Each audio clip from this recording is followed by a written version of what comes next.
Today I want to make a special announcement. It's probably the most important video that I will make during the entirety of my through-hike experience. I've decided to make this a tribute hike, and it's a tribute to Dr. Edward Paul Gelmann.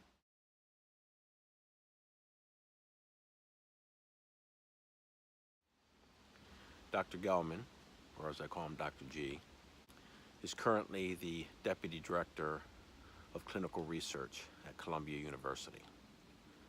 But when he had so much impact upon my life, he was working at the Lombardi Cancer Center at Georgetown University. I'm going to quickly go through the story. In 1983, my first cousin was diagnosed with testicular cancer. And at that time, as a premonition, I guess, I felt like that was going to happen to me.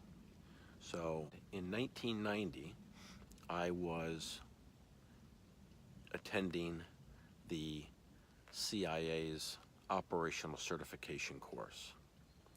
And I was almost all the way through it. I had about a month left when I found in one of my testicles this very hard spot. And it immediately led me to conclude that after all these years, here it was, that I too would face testicular cancer. But one of the most important things, maybe even the most important thing of my life, was my job, my career. So I made a determination at that time that if I did nothing else in my life, I was going to become certified as an operations officer. So I pretty much ignored it, continued on with the course, and graduated. The following Monday, I had arranged for an appointment with my regular family physician, and when I walked in, he said, can I help you, and why are you here today? And I said, because I have testicular cancer. He said, oh, who diagnosed that? I said, well, you're about to. And he said, okay, well, maybe, maybe not. So he felt it, said, yep, it's certainly abnormal. You need to go to a urologist. I went to a urologist. He too said, yep, issues, CAT scan, and the CAT scan came back and found that I had a large mass in my abdomen. And so he proceeded with the guidance of a private practicing oncologist to do a lymph node dissection and also obviously take the testicle. That's the first thing that I say to you now. If you go to a doctor and are diagnosed with a serious medical illness, the first thing you need to do is identify somebody who is close to you and cares about you, but is not so close that they are stuck in the I guess to call it the 7 stages of grief, so that they are thinking rationally and understanding what the doctors are saying to you, and they understand and appreciate the limitations of the doctors, so that you don't go into it with, hey, doc, just save my life, because that's what I did. And what I ended up with was a lymph node dissection that left me so that I could never have kids. And they use staples not just on the outside, but also on the inside to seal me up. And to this day, not only can I not have kids, but those staples are in my abdomen and continue to move and will, incapacitate me as I get stabbed by these things. Again, was I, I'm sure I was a party to all of this, but, I was in the mental mindset of, hey, doc, just save my life. So that is sort of the first lesson, is to find somebody, a brother-in-law, sister-in-law, somebody who cares about you but is not stuck in the sort of mental fog that you will find yourself, or your loved ones will find yourself. Okay, so make a long story short, they did the pathology of the testicle, the mass. They determined that it was teratoma, which is a multi-germ cell tumor in my testicle, and it was seminoma, which was one of the germ cells in this mass in my abdomen. The oncologist, who, like I said, was a private practicing oncologist, made the assessment that I was terminal, that because it was teratoma, there was not a protocol for treatment or cure of teratoma. So as a consequence, it was a blessing because it forced me to go for a second opinion. And I went out to a doctor, Dr. Einhorn. I don't know, I think he was in Iowa or something. But make a long story short, he recommended Dr. Gelmann at Lombardi. And I went to Dr. Gelmann, and it was a totally different world. I mean, Dr. Gelmann had seen it all. He's in a research hospital. He's living with this and with these sorts of patients every day. As a consequence, that was 1990. So he literally saved my life because, right or wrong, I had been diagnosed as terminal. Okay, fast forward 13 years later, I had gone off, done all sorts of things, overseas assignments, that sort of thing. It was almost as a fluke. I mean, I hadn't been back to any oncologist, much less to Lombardi, for quite a long time. But anyway, I decided to go back in between assignments. In fact, work may have actually forced me to go back. So I go back, they do a CAT scan. Dr. Gelmann says, hey, listen, you've got a spot in the large lobe of your left lung that we need to take a look at. We need to do surgery and do a biopsy of it. So went to the surgeon. The surgeon, just, what they do is they spread your ribs in the back. They basically pop your lung, like a balloon, pull it out, cut it off, sew it up. That's essentially what he ended up doing. When I woke up, Dr. Gelmann was like, hey, listen, good news and bad news. The good news is you don't have cancer. The bad news is that we took the full lobe of your lung. We weren't able to do a biopsy because of its location, the spot's location, centrally located very deeply inside of the lung. So it's like, okay, but hey, the good news is no cancer. Well, then fast forward a couple weeks. In fact, I think it was on Christmas Eve. It was either Christmas or New Year's. I remember we were going to a party. Anyway, I get a call, Dr. Gelmann. He says, hey, sorry, got some sort of disturbing news. The short of it is that we've sent your lung onto another pathologist. It's a National Pathology Institute. I don't know if it's NIH or if it's a military, but at the end of the day is they came back and said that in fact you had bronchoalveolar carcinoma. So it was young, and so as a consequence, their pathology department did not think it was metastasizing, but I guess this more advanced study said we need to do a surgery. So anyway, in January of '03, they did the second surgery. It came back that it wasn't that was not cancerous. It was in fact on the periphery, but now I sort of have these two scars. This story